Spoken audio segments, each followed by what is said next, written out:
Specialist at Sectigo, and I'll be moderating today's webinar. I'd like to introduce our presenters today. We have with us Tim Callan, Senior Fellow at Sectigo. Hey, Tim. Hi, Kristen. And we also have Nick France, CTO of SSL. Hey, Nick, how's it going? Good, Kristen. Good afternoon. Thank you. All right, so a few housekeeping items before we get started. All attendees will remain on mute for the duration of the webinar, but you will be able to submit your questions throughout using the chat, and we'll get to those at the end of the webinar, which we expect to take around 30 minutes and then allow for the time to answer questions at the end. Now, without further ado, Tim, go ahead and take it away. Thanks, Kristen. So for those of you who joined us approximately 90 days ago, Nick and I gave our first quarterly Pulse webinar, and the intention is that this will be an ongoing quarterly cadence so that we can inform you of what's going on in the SSL industry. There is a lot going on in the SSL industry in general, and we don't see any reason to believe the pace is going to let up. So hopefully this is a useful tool for keeping informed on either recent news or upcoming news that you need to know about. So with that, we have 4 items on the agenda for today. We want to have a reminder about 1-year SSL certificate term limits, which are going to come up soon. We want to talk about our recent AddTrust root expiration, and then TLS 1.0 and 1.1 are being deprecated, and Sectigo does now have a ServiceNow integration. So these are the 4 topics we'll get to, and with that, let's get into them. First of all, public TLS limited to 1 year. So, Nick, you and I were both there in, I think it was February, when Apple announced that in their entire technology stack, they were going to cap the term of a public SSL certificate at 398 days. Yes, we were. We knew this was coming. I think we briefly discussed this last time. There was a ballot in the CAB forum last year, which unfortunately didn't pass to enforce the same thing. But yeah, as you said, when we were in Bratislava at the meeting earlier this year, Apple came out and they were first out of the gate with the limit. Yeah, that was still when we still had face-to-face meetings and when we still got on airplanes. Indeed. Seems like so long ago. You know, just a few details on that. This will apply to all certificates issued September 1 or later. So you can, in principle, if you can get one, which we'll get to that, you could get a 2-year cert on August 31st, get it issued on August 31st, and it would be perfectly fine. And it would be perfectly fine for the duration of the certificate. However, starting September 1, any certificate that's more than 398 days is not any good. And what that means in particular is that Apple and Google, and this is the new piece of news, that Google announced that they're exactly going to match Apple's requirements. So what we discuss here applies to both Chrome and the entire Apple technology stack, because both manufacturers are going to do the exact same set of things, right? Absolutely. And the thing to remember is although Google and Apple are both browsers or operating systems that have come out and made this requirement, it still sets the bar for our entire industry anyway, because we can't just issue a certificate that only works in everything that isn't Apple and Google. And in addition, what Apple have definitely said is it's not just we won't work with certificates that are longer than 398 days. They've made it a condition of their root program. So if people are violating this rule, then it means they have the potential to have all of their certificates distrusted from Apple completely, and presumably Google are going to follow suit. So it's not really an optional thing. Correct. Yeah. So one of the questions we got the last time we did this was if someone said, well, if I'm just a Microsoft shop, can I just get these anyway? And the answer is no, right? Because first of all, just practically you can't, because you need to be able to support all of the people who might be connecting to public facing sites. But even if you want to use these for your own internal apps, it doesn't matter, because the root program will not allow it, as Nick just said. And I expect Google will make that a requirement of its root program as well. But whether or not it does is irrelevant, because everybody needs to be in Apple's root program. So that sort of settles that one. I also expect that we'll see a similar announcement from Firefox. We haven't seen it yet, but Mozilla is very much on this train, and I expect that by September 1, Mozilla will have this requirement for Firefox as well. I imagine so. Everybody on the browser, the B side of the house in the CAB forum was pretty much in favor of this ballot when it originally went out. So Yeah. I agree. Mozilla will follow suit, and likely will. I expect Microsoft will also as well. But as you say, at this point, it largely doesn't matter because Right. one of them has made this statement.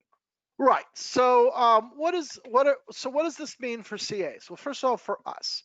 So Sectigo will cease issuing 2-year public certificates on all platforms, or public SSL certificates. Let me be clear. I didn't have that in the writing here.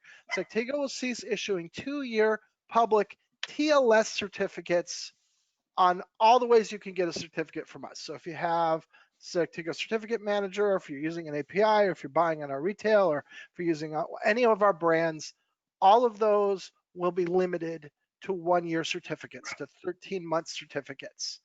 And we are targeting, Nick, I don't know if there's a specific date that we're ready to announce, but let's say mid-August as the last day that you will be able to get a 2-year certificate from us on any of our brands and on any of our platforms. Is that right, Yes, Nick? we're targeting. Yes, absolutely. We're targeting mid-August.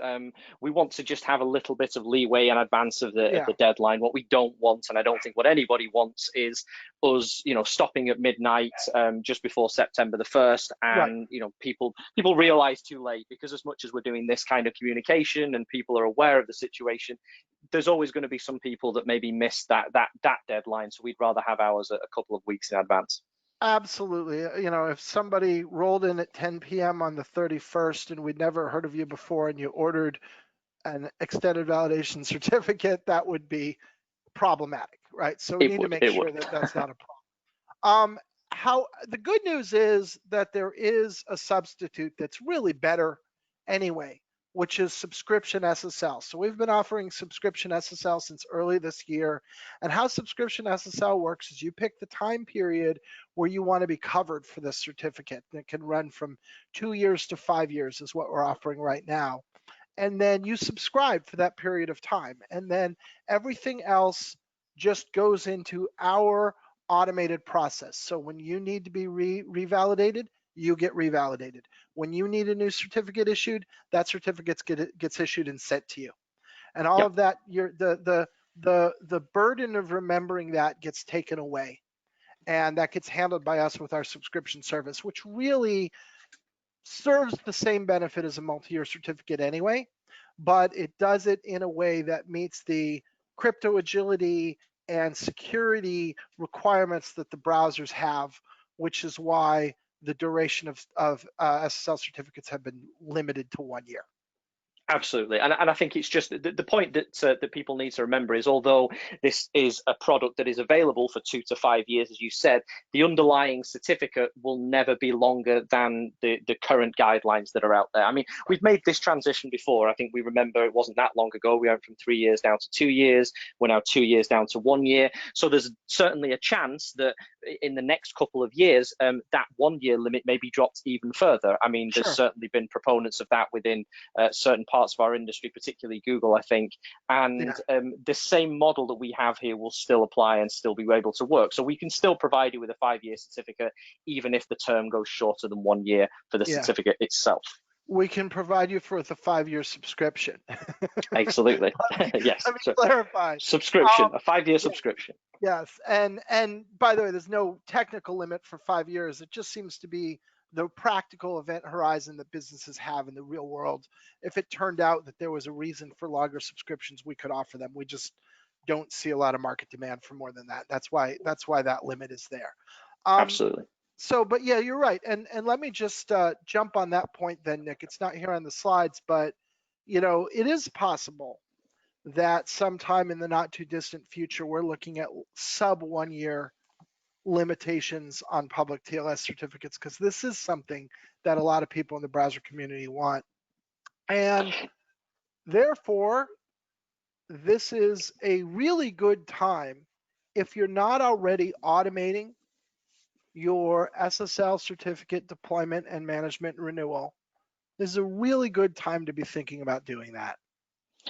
Absolutely. I think I'm sure it was something I mentioned last time in the webinar. It's certainly been in any other similar webinars, podcasts, discussions, meetings I've done. Automation is one of the big things I'm very much pushing, because you're absolutely right, Tim. There is going to be a driver down to shorter certificate terms, no doubt. In fact, a good deal of CAs out there, ourselves included, do shorter than 1 year certificates, and especially in high volume. And they can do that because they're using automated systems. And I think having that automation means that this change isn't really impactful for you. It doesn't make any difference to you, but it brings so many benefits, that some of which we'll talk about in the next topic. But I think automation is essentially critical to our business now. Absolutely. And let's make sure we do list those benefits before we're done with the webinar today. The last thing I just want to say is this is what Sectigo is doing. I would be stunned if you saw any consequential CA fail to comply with this deadline. Like, if you could go buy a 2-year cert from anybody on September 1, I would just amazed. So I'm expecting this to be an industry-wide kind of response. Now, the subscription offering, we're industry leaders in that regard. I don't think that, you can't just go out and buy that from any CA, but the rest of what's on this slide, expect something materially similar for any place else. So it's not like, don't think, well, I'll just go shop around and I'll find me some 2-year certs, because you're just not gonna. They're not gonna be there. You're absolutely right. Everybody's going to have to comply with this. The only thing I will say to your point, Tim, is that I don't think you'll be able to find any CA that will be able to sell you a certificate after that date that's longer than 398 days. It may sound cynical of me to say, but I imagine there will be some that get issued after that date, and obviously have to go through incident reports. Mistakes do happen in any industry. No one's going to do it intentionally, but it'll be interesting to see what happens as a result of the ones that I'm sure do happen by accident. That's a fair point, and let's be watching for that. And I guarantee you that a lot of people will be watching for that. Yep, it'll be very well monitored, as all of our public certificates are nowadays. Yeah, and CT logs will make it relatively easy to find those things. So that'll be something people will be watching out for. You're right; those won't get issued, but nonetheless, it doesn't mean you're not just going to be able to go buy one from somebody. So make your plans now. 1-year certs. Make your plans now. All right. Absolutely. So our recommended actions. Number 1. No harm in continuing to get 2-year certs until we come up to the deadline where CAs stop offering them. No harm at all. If you want to buy one next month, go for it. If you want to buy one in early August, go for it. Absolutely no trouble whatsoever. And that's something you should feel free to do. Likewise, all of your existing certificates that you have now, all of your existing certificates that you obtain and issue and deploy up to September 1 are perfectly fine. You don't need to do anything to them. They're fine. It is important to bear that point in mind, that if you buy a 2-year certificate today, or all the way up to the deadline of your CA of choice stopping that process, they will still work. So again, if you buy a 2-year certificate from us in mid-August, it will continue to function for its 2-year life cycle. Full 2 years. The deadline is for new certificates, new issuances, new copies of certificates that are issued after September the 1st. So as Tim says, get stock in now if you need those 2-year certificates, by all means, before the deadline. Yes, correct. And that's a great point. You can consider as sort of jumping down to number 5.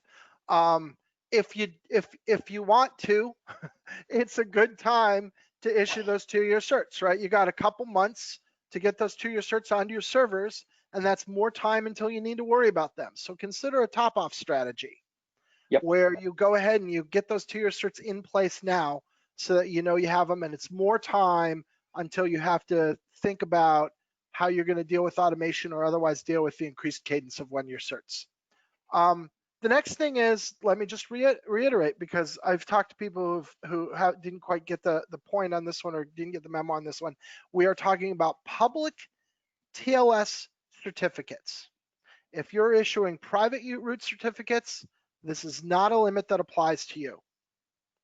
If you're Absolutely. issuing and non-TOS certificates, SMIME and code signing have their own limits, which is 3 Yep. years in either case. And Yep. I those think it's limits good have that you not say changed. it's good that you say TLS certificates here, Tim, just because, again, to be clear, these are public certificates, public server certificates.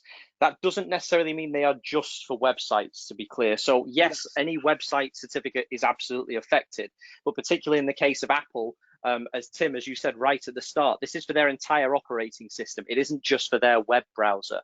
So if Yes. you run an application and a service, a web service for your mobile app, for example, and if this is your iPhone app that you have and your Mac app that you have, then even though that isn't a browser connection, if you use a public TLS certificate, that will be impacted as well. So just to be clear, this does cover websites and browsers, but it does cover so much more. It's any public certificate, anything that you didn't issue from a private CA you might have with us or your CA, or a certificate you issue yourself, they are not impacted. Correct. The next point you touched on, right? Implement automated certificate deployment. So what are the benefits of deployment? So the biggest one is just plain errors, right? Like humans Yep. make errors, and automation is just much more reliable. So, if we look at the outages that have been caused by certificates that weren't renewed or weren't renewed correctly, it's crazy. They're still making headlines. We had several major outages this year. There was Yep. Rabobank lost their Android banking app within the last month Yep. in Australia because of this. Like, this goes on all the time. Yep. I And mean, error I is could happily huge. talk. I could happily talk all day about automation, but I won't do it here at this time. Yeah, But you're right. It's removing the human from the process. Let's eliminate right. some errors. It's speeding the process up because Yes. manually installing certificates, as you and I did back when we started in this industry, Tim, was Mhm. a fairly laborious process. But I think the other thing that I really like to push on, especially for, well, I would say for anybody, but certainly for enterprises, is the number of certificates you have to manage has exponentially increased the past few years. It's gone from having a certificate that might have just been on your payment or your login page to every single website that you have, even if it's just a brochureware site, to every single service that you have. Now we're up to 1 year. So potentially your volume has been doubled and is still growing. You can't handle that scale without automation. And the big thing that I always like to put in there as well is it's the unknown. It's the unknown that concerns me. Several years ago, there was an exploit called Heartbleed, which was an exploit Mhm. in OpenSSL, and that caused millions of certificates to be reissued. And it was a very difficult day for a lot of people, not least because the day came out on my birthday, but also it was one of those Happy things where birthday. people had to reissue millions of certificates at once. And I can happily say to enterprises now, you have thousands of certificates. If you don't have the ability to Yeah. click a few buttons or run a few scripts and get those all reissued within, well, preferably minutes or hours, but a couple of days, then you potentially have some serious issues when the next Heartbleed or similar vulnerability comes along. And Yeah. that's something that I think people really need to bear in mind. Or a required mass revocation. So last year it was discovered that certain CAs, fortunately weren't one of them, but certain CAs were issuing SSL certs with a serial number space that was too small. They didn't Yep. have enough bits of entropy, and literally millions of certs had to be revoked because they were non-compliant. So part of it is that kind of thing can occur too. And if that happens, we can handle the volume. We've got industrial strength systems. We can make as many certs as we need to. But the question is, can you get them replaced? And do you even know what they are? And Yes. automation solves all of that. But yeah, you're right. That's a topic for another time. So let's move on. But Nick and I are both very passionate on this topic, so we could talk about this a lot. And then the last point, we talked about 5 already. The last point here is, sometimes I talk to people and we talk a lot about our automation options, and we talk about our certificate manager platform and our Acme integration and our other APIs we support. And sometimes people say, hey, that's fine, but I'm a small business. I don't have a computer science degree. What do you have for me? And that's really what subscription SSL is all about. Subscription SSL takes all of that away it's like automation without you having to know how to do automation. And so, you know, it's perfect for SMBs. And SMBs in particular, if you're joining us and you're saying, well, gee, these guys are, you know, talking about, I don't have IT staff, right? What do? What you do is you look into subscription SSL, and that's really the solution for you. Absolutely. All right. Absolutely. Anything else on this, Nick, before we move on? No, I think we've just about covered that, but no doubt we'll be probably talking about it again in the future before the deadline happens. Yeah. The next pulse, if you join us for the next pulse, that will be after the deadline.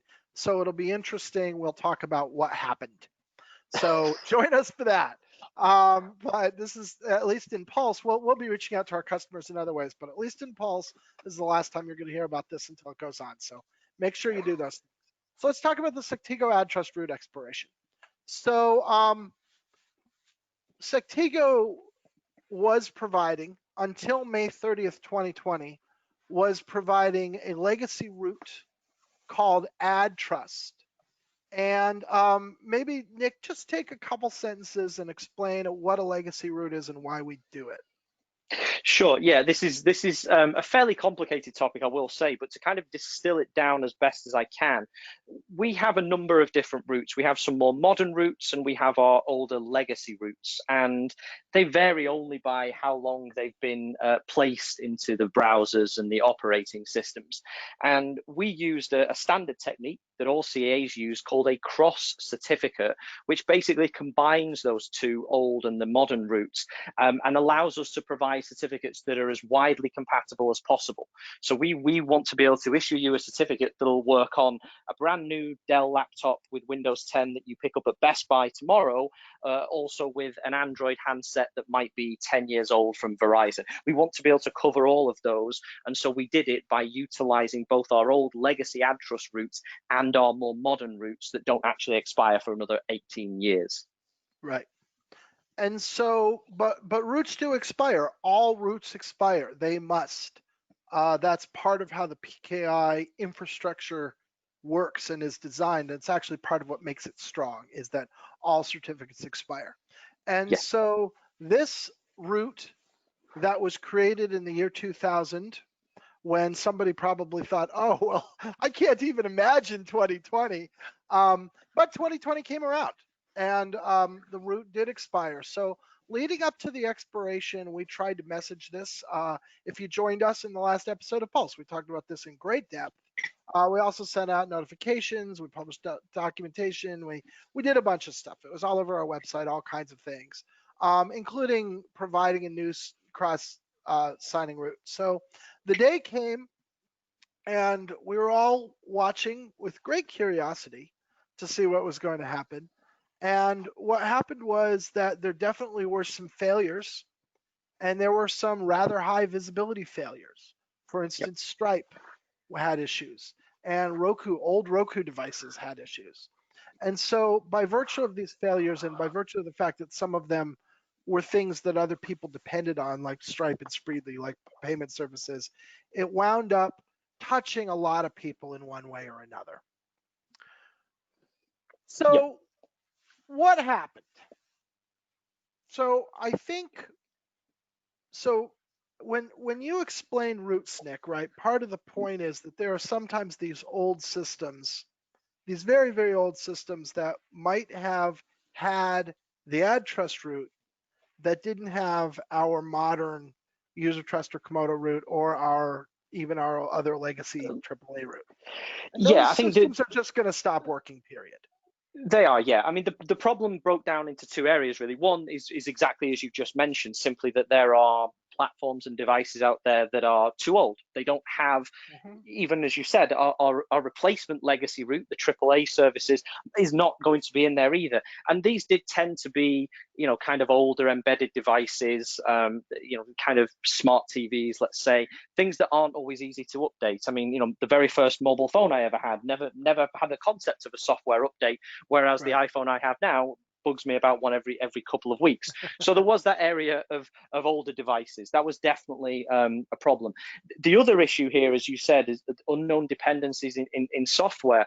So just to go back to what I tried to explain before about this use of a cross certificate to combine our legacy and our modern routes, what that does is it provides a client, and that might be a browser, or it might be a smart TV, or it might be another piece of software, provides that client with two possible paths to trust the certificate. It says, okay, up this one path is AddTrust, and up this other path is user trust, which is a more modern route. And the browser will go, okay, I'll just pick one because both work. After the expiry, it will have seen two paths, one of which has expired and one of which still works. And it should have discounted the expired one and said, obviously, I don't want to pick that path, I will pick the other one. Right. But what happened and what we discovered is that a lot of software out there, a lot of old software, and I think the biggest example is the one you have there on the top of the list, Tim, the older version, the 1.02 branch of OpenSSL, to be specific, was given both of those possible paths of trusted certificates and failed because it only considered the expired path. It had a path with the modern route. It trusted that route and it would work fine, but it chose not to take that path. And it was effectively a software bug. So imagine, let's an offline analogy. Imagine that there is a river with two bridges that go over it, and you can drive down the road and there's a fork in the road and you can take the bridge on the left or the bridge on the right. And let's suppose that the bridge on the left is washed out. Now, what you would do is take the bridge on the right. You can still cross the river.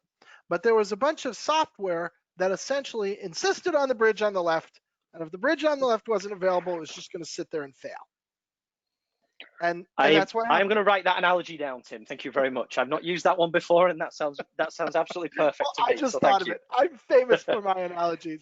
So it's absolutely so that's basically what happened. Is they just sat there next to the washed out bridge and failed when there was another perfectly good bridge, and what they were supposed to do is just go take the other bridge.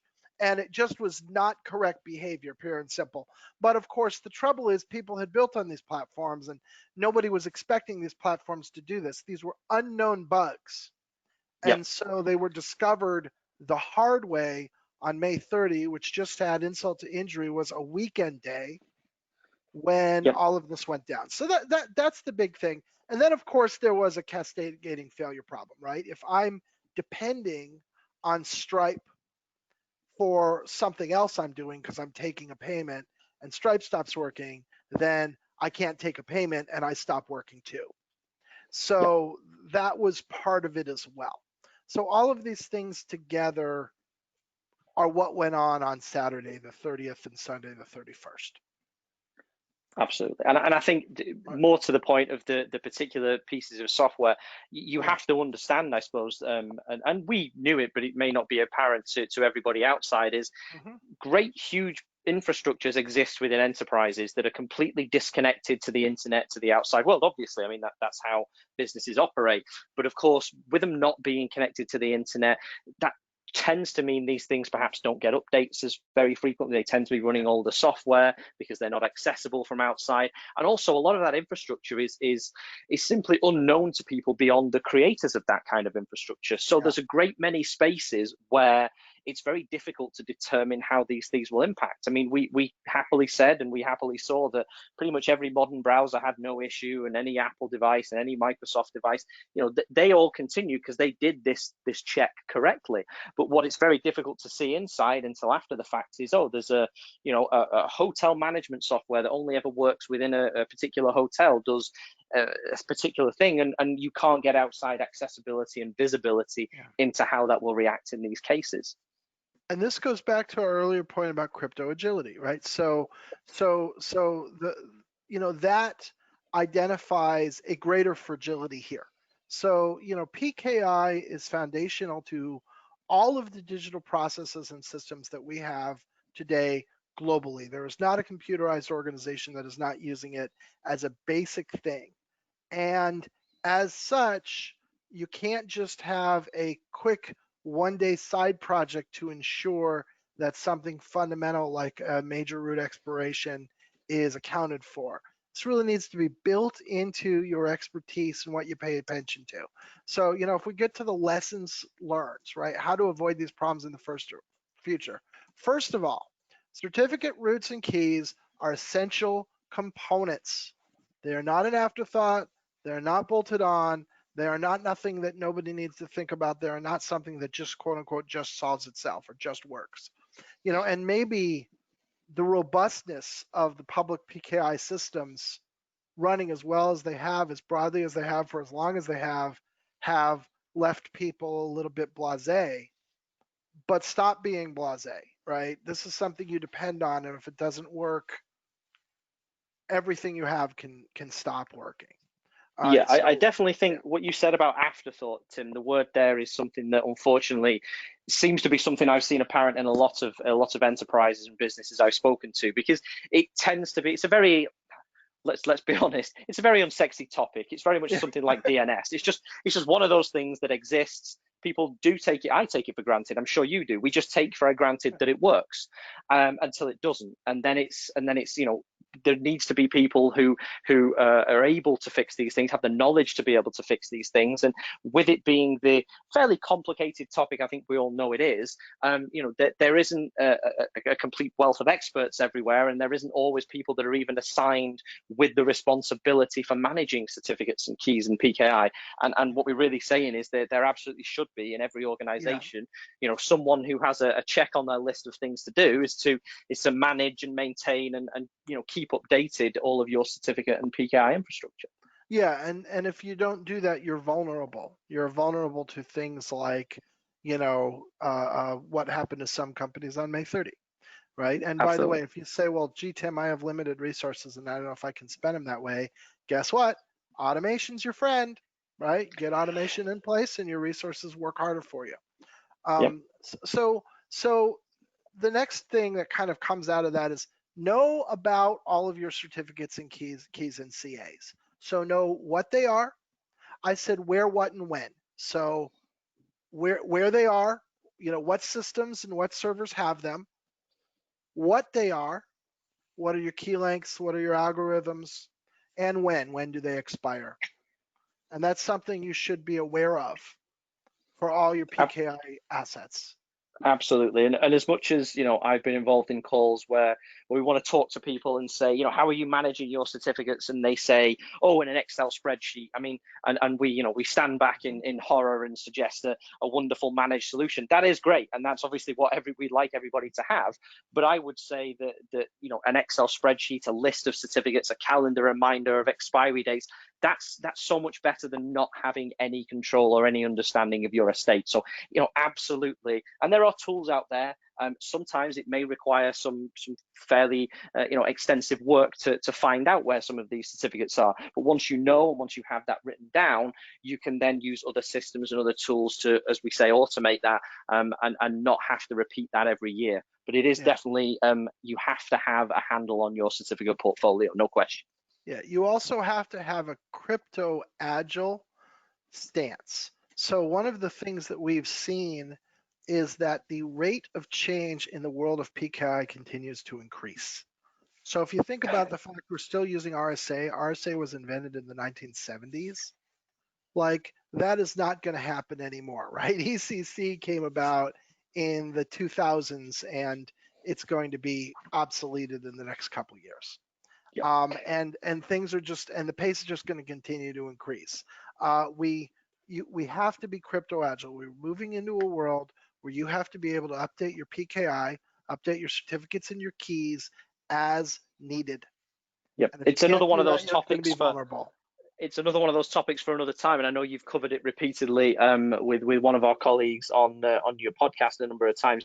But we talk about quantum safe and quantum computing, which is we know about it, we know how it works in theory, and we know the potential damage it can have to the world of encryption, because you have the ability to essentially break keys infinitely faster than you can today.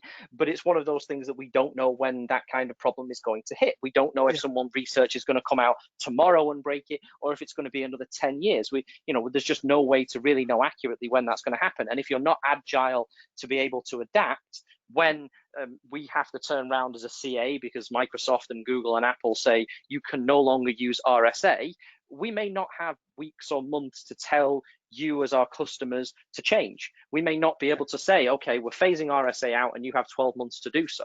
And I think even that would scare a number of enterprises, but we may not have that time. We may have days. And so being automated and being agile, making sure that you are not bound to one particular kind of key or key size or algorithm is vital now. Or that you don't know where they are and you're going to find out the hard way when they stop working. Or worse, you're going to find out the hard way when you didn't know they were there and somebody used that to get in and steal your stuff. Yes, that too. Absolutely. And then connected to that, phase out the old systems and devices. Like if you're using software or hardware where you are fundamentally incapable of maintaining a secure profile, what you really need to do is somehow by hook or by crook, find a way to stop using them.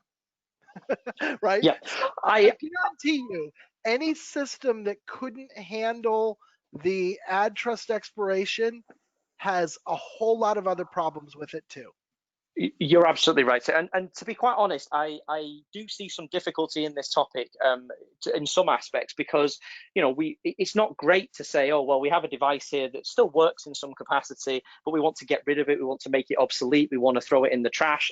I understand that attitude is difficult in a lot of situations. But I think the thing to think about when I've been talking to people about this is, we're not talking about a TV mounted on a wall in a doctor's waiting room. It might be an old CRT TV, it might be slightly wonky picture, but it's still working, and that's fine. We don't need to obsolete that technology. When we're talking about security, when we're talking about people's privacy, we're talking about data, we're talking about credit card processing, identity theft, and all of those things, this isn't something we can simply leave out there in an insecure state for any length of time.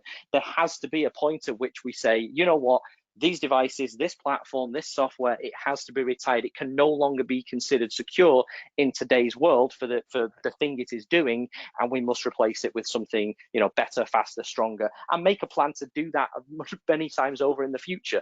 Don't just obsolete something and then throw in something else that's only going to last 2 years, because that's going to cause you the same problem. Yeah. So our recommended actions, we've probably hit on these, but so make sure you have internal ownership for PKI and encryption, and make sure the owners are empowered, knowledgeable, and resourced. Right? If you don't do that, if you quote unquote assign it to somebody, but that somebody doesn't really know anything about PKI and never works on it, you didn't really assign it to anybody. Right? You said you assigned it to somebody, but you didn't. And so make sure that that's a for real owner that really can do this right. And then you got to document, find out what you have. What are your certificates? What are your keys? What are your internal CAs? What are they? And be able to have a reliable, current list, accurate, complete list of those. Certificate automation, we've discussed it in great length. Make sure, this is a good lesson we learned. So, we reached out to everybody we knew of coming up to this. And then we talked to some of our customers who said, oh, well, I'm the person in charge of PKI. I didn't get your notification. And it turns out, well, you weren't in our database, right? So make sure if you're depending on a CA, make sure they have the right contacts in file. Absolutely, and I think I'd almost go as far to extend that as to to general security vendors. I mean, it's very likely you want to make sure that you get updated about updates to your pieces of critical software that you use and critical hardware that you use. And I think a lot of people probably do that as a matter of common sense, and maybe it's a case of making sure CAs are on that critical list. But equally, it might be worth going, well, have all of our security, or any vendor that we have any security products with, do they have the right people they can get hold of? Are we receiving information about updates in a correct and timely fashion? Yeah, and then the last point we've also touched on, which is this is not the last time in any of our careers that there is going to be a change to roots, algorithms, or other PKI components. It is absolutely not. So you need to know that those are part of the landscape. Those will continue to happen, and you need to be on the alert to understand them and deal with them. Yeah, and there are a few places to look at that. I mean, some of the kind of the general or the more technical press will have some good information, and it definitely has on the next topic we're about to get on to. But there are also places where you can subscribe to get a bit more of that info. I mean, I would personally recommend it. You know, the CAB Forum mailing list, the public ones, certainly do have some good indicators of where changes are going to happen and when changes are going to happen. And I think also the Mozilla security policy list as well is probably a very good place to check in on every so often, because again, discussions about our industry happen there, and you can see changes proposed and what people are thinking, and the direction that the industry is going in. It's a great resource for the public to see there. Okay, so we are running long because you and I love to hear our voices. Let's keep moving, and let's hit these last two topics quick because we do have a lot of questions. I want to get as much as we can. So deprecation of TLS 1.0 and 1.1. So the current version of TLS is 1.3, and that was published in 2019. And TLS 1.2 is still considered to be a supported version. However, we are looking for, so both in Chrome and Firefox are in the process of ceasing support for older versions than that, TLS 1.0 and TLS 1.1. And Firefox had actually already removed them in January. And what they did was when COVID-19 hit, they added them back in because it turned out that there were lots of sites with important information that couldn't be accessed. Yeah. They decided that that was more important, that the security risk of not understanding the pandemic was greater than the security risk of these old versions. However, that said, they now are of the opinion that that information has been disseminated in lots of ways and it's safe to do that, and they are going to re-deprecate these two. Google is also going to deprecate them, and you see the time frames here. So June 30 for Firefox, July 14 for Chrome, TLS 1.0 and 1.1 will stop working. And the experience you will get will look, this is a screen cap from Chrome, but Firefox I'm sure will be very similar. And this is the experience you will get if you attempt to go to a website that is using one of these older versions of TLS. Absolutely. And Tim, I know you have a number of the recommended actions on the next page. We want to get through this quick, but there's only one point I want to mention on this topic, really, just for clarity's sake, that I know a lot of people have asked, and it's been brought up over the years, is when we talk about TLS versions, we're talking about your servers. We're talking about your server-side configuration. The version of TLS, or even SSL as it was previously called, the version of the TLS is not controlled in any way by the certificate. It's just making it clear, because the number of times the question has been asked is, oh, I need to upgrade to TLS 1.3. Can you give me a new certificate, or can you let me use TLS 1.3 in my certificate? It's not connected to the certificate. They are two technologies that work together, but they're not controlled by each other. Fabulous point. You do not need to reissue your certificates. You can upgrade your TLS on your servers, and the same certificates that you have will continue to work. They do not need to be replaced.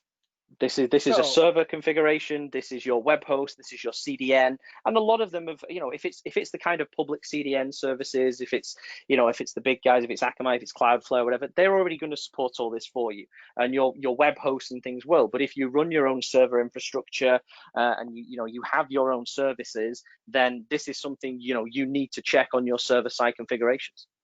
So recommended actions, real easy. Get to TLS 1.2 by June 30, or you will significantly lose traffic and brand reputation. Pure and simple. TLS 1.3 is even better if you can manage it. And think about the domains and the things that might not be obvious. Think about that other website with a different URL that isn't the main one that people don't think about very much, but it's out there. Think about what they call bare domains, which is the version of it without the www. So instead of www.mysite.com, it's just mysite.com. That's another place where people get hung up. And so just make sure you're thinking about every place that you might have an old version of TLS and try to find them all and get them all current. As we touched upon very briefly before, there's more certificates that everybody's managing now because every website needs a certificate. The browsers are creeping towards that will stop any site that doesn't have a certificate. So this isn't just your main website. You need to think about, this is the brochureware websites, and as Tim says, the lightly trafficked ones. These are the things where you might not need to have thought about the certificates and such before. You need to have a look at this. Okay. So lastly, Sectigo ServiceNow integration. So we are happy to announce that Sectigo has an application. It's called Sectigo Certificate App for ServiceNow that you can use to actually integrate certificate lifecycle management, provisioning, reporting, etc., entirely into your ServiceNow interface and your ServiceNow workflows. So here's a couple screen caps on the right. These are from inside of ServiceNow. And inside of ServiceNow, you see we can request a cert, and we can report on our certs, we can revoke them, replace them, all of the things that you normally would do, renew them. And all of that is built right in. You also can import data on certificates that you already have. So when you get your ServiceNow implementation up and running, you can import that in to get it started so that you've got everything there to see. It's not just the new certs that you issue fresh, and it does come with automated renewal. Yep. So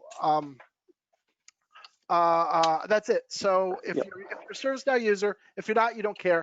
But if you're a ServiceNow user, you probably care a lot. And by all means, look into this and get this. You'll be happy. But we also care, Tim, because of that great word automation. You know, anything that we know, a lot of enterprises use ServiceNow. We've seen a lot of demand for this integration. Anything we can do that helps people further automate their certificates, as we've said probably too many times today, is we're absolutely in favor for. So this is great news that we can see a lot of our customers who use both us and ServiceNow to have that last missing piece of the automation jigsaw. Yeah, and a lot of people do use ServiceNow, so hopefully this will be good for a lot of people.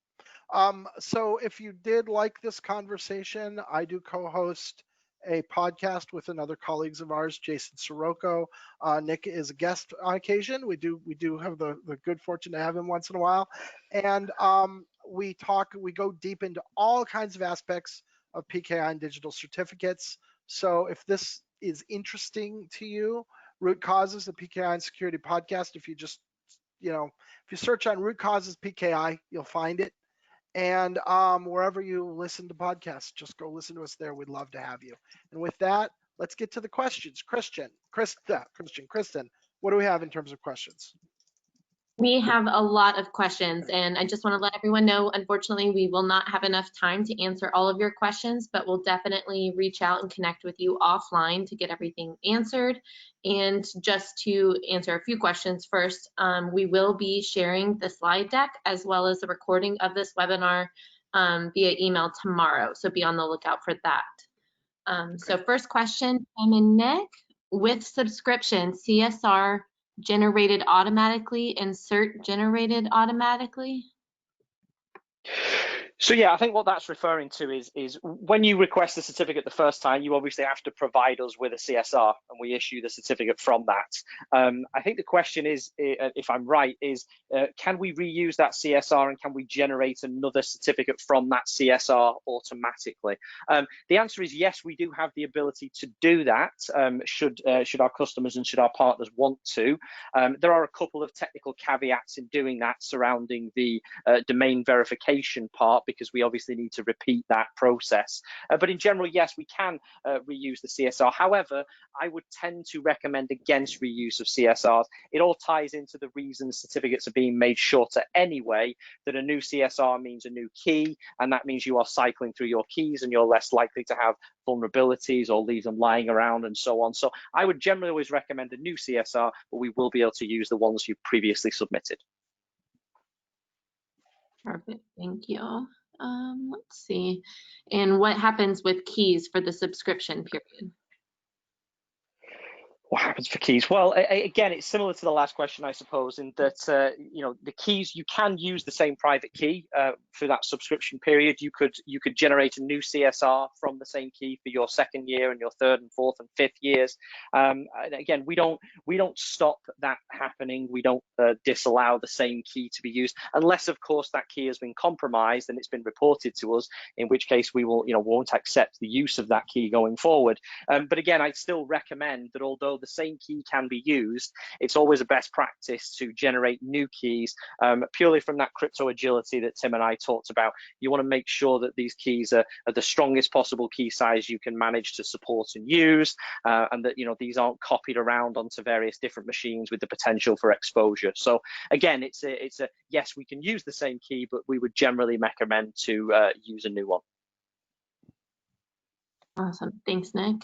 And are there different TLS recommendations for SMTP versus HTTP? That's a good question as well. Yes. So what that's asking, I think, is are there different recommendations for using different versions of TLS depending on what you're using TLS for? So the two mentioned were HTTPS, which is obviously websites, SMTP, which is email. So that's email transmission. It's a good question. I would certainly recommend, much like anybody would, that you use the best available. I mean, the deprecations that happen are primarily browser focused. So it is Firefox, it is Chrome. I don't believe the same level of deprecation has been made of mail servers. It's kind of a different ecosystem. But again, it's kind of use the best that you are able to use and the best that is supported. I certainly am not aware off the top of my head of whether, you know, what kind of TLS 1.3 use is within the SMTP world, but that's certainly something we can research and follow up on later. Yeah, TLS 1.0 and 1.1 are very old, and the attacks against them are well documented, and those exploits have been used on a number of real-world exploits in the wild that have made headlines. So even if your mail server is not deprecating support, it would be good to get up to the more current versions just for those reasons. Absolutely. Okay, a couple more questions. So switching gears here back to ServiceNow integration, what are the advantages for ServiceNow users? Well, the main advantage is that you get to live inside of ServiceNow. So, you know, right now, today, if you want to use certificate automation for Sectigo certificates, you're using two platforms. You're using Certificate Now and you're using, ServiceNow, and you're using something else. You're using Certificate Manager or something else. And you can do all of the things that you need to do with your certificates in whatever volume you need, and you can do it all inside of the ServiceNow environment. And that is very beneficial for people who don't want to have to leave the ServiceNow environment. So think about this as a rich, full-fledged certificate deployment, management, and reporting tool, automated certificate deployment management and reporting tool that happens that operates entirely inside of your ServiceNow environment, and that can tie directly into what you have there. So you've got, you know, your permissions, your admins, your, you know, your workflows. All of those things are available, and you can integrate it into all of those things. Yeah. And fitting into your existing workflows, is kind of the critical point as well. I think is that, you know, people use ServiceNow as kind of a workflow tool. Requests come in and they are handled, and things are gone to different departments. And I think if you, as Tim says, if you're using our external certificate manager platform, then at some point in any task there will be a part of a ticket that will say, go out, log into this other system, request the certificate, take it back and install it. Well, with the integration, that part is automatic. It reaches out to our system to get the certificate and to renew it. So you're really kind of building upon the workflows and business processes you have without having people to you know, manage and log into two different systems. Great. Okay, one more on ServiceNow. How about other ERP like big player SAP? I think that's an interesting idea. We wanted to start with ServiceNow because it is so vastly popular. We also wanted to see what the market reaction was, and you know, depending on how it's received, that helps us govern our other roadmap decisions. Yeah, absolutely. And I'd say on things, on any question similar to that, especially if it's feature related and integration related, I would always encourage reaching out to your account manager, or if you don't have one, you know, reach out to our sales team, because as Tim said, we evaluate these integrations and these features and things based on customer need, based on what we see as the market need. But there are areas that, you know, we may not be aware of unless our customers come to us and say, hey, have you thought about integration with X? And until that's brought to us and made a suggestion, we can't always easily evaluate it. So I definitely recommend that if people have requirements for other integrations, take them to your account manager, bring them into sales if you don't have one, and we're more than happy to investigate. Yeah. All right. And switching to the AddTrust route, do we know what Open SSL version had the issue with the expired AddTrust external routes? We do. You said what it was, Nick. Can you say that again? Yes, it was the 1.02 branch of OpenSSL, which is, I believe, now unsupported or deprecated, whatever their terminology is, as of sometime last year. But it was it was the 1.02 branch of OpenSSL. 1.1, I think, and the other versions above it, they're about to, I think, release version 3 at some point soon. But 1.1 and above was not affected. That did correctly handle certificates, but 1.02 did not. Okay, and another kind of specific question, but if we have 30 plus sites with this issue, these aren't old devices, is the recommendation to reach out to each of these site owners and tell them to get a new cert issued for their sites? I believe that was in regards to the AddTrust route. Okay, I mean, without knowing too much of the details, it's pretty hard to comment on the specifics of it, I'd say. It sounds like if there are 30 different sites that are not controlled by you, the person asking the question, then obviously we would need to work together with those 30 sites, so that maybe 30 customers, it may be managed by one, to see if we can remedy the problem. If there are 30 of your own sites, then we don't necessarily recommend having to reissue the certificate. The problem, in some cases, depending on, say, specifically what the problem is manifesting as, it can be remedied by changing the intermediates that the server is serving out, basically. So it can be done without having to reinstall the certificate, but basically with some configuration adjustments. But quite honestly, that sort of question, I think I'd want to deal with that as a proper support ticket to get into the details of the various platforms and the various sites and where the certificates are managed, and so we can help out. So I would recommend that one be logged as a support ticket, and we'll happily get to the bottom of that for you as well. Great, thanks guys. And one last question, are there any more upcoming root certificate expiries? That is a good question, yes, and obviously we've asked ourselves that. We've asked that question as well, yeah. So for ours, the next upcoming Sectigo root expiry is at the end of December 2028, and that is the expiry date of our AAA certificate services root certificate. So we have a good number of years for that yet, and obviously everything we've learned from legacy root. So it is a legacy one, yeah. Our modern routes don't expire until 2038, so quite a while longer on them. There are some other routes from other CAs that are expiring over the next few years. All of that information obviously is publicly accessible because all these routes are basically public. I think DigiCert have some in 2024 time. I think Let's Encrypt has one one in 2021, one next year. They have one in 2021, as well as some changes with their intermediate certificates coming up. So they're going to have, I think, similar problems that may occur over the next 12 months as well. But I think mostly the next route expiries from any major CA are probably a couple more years out yet, but Sectigos are another 8 years away. But good job asking that question, because that's exactly the kind of thinking we want to encourage, right? Absolutely. Is wondering that and asking that. And if you take one thing away from this experience, it's what was said before. It's not an afterthought. It's fundamental to your success, and it needs to get at least a little bit of attention and care and feeding. Absolutely, definitely.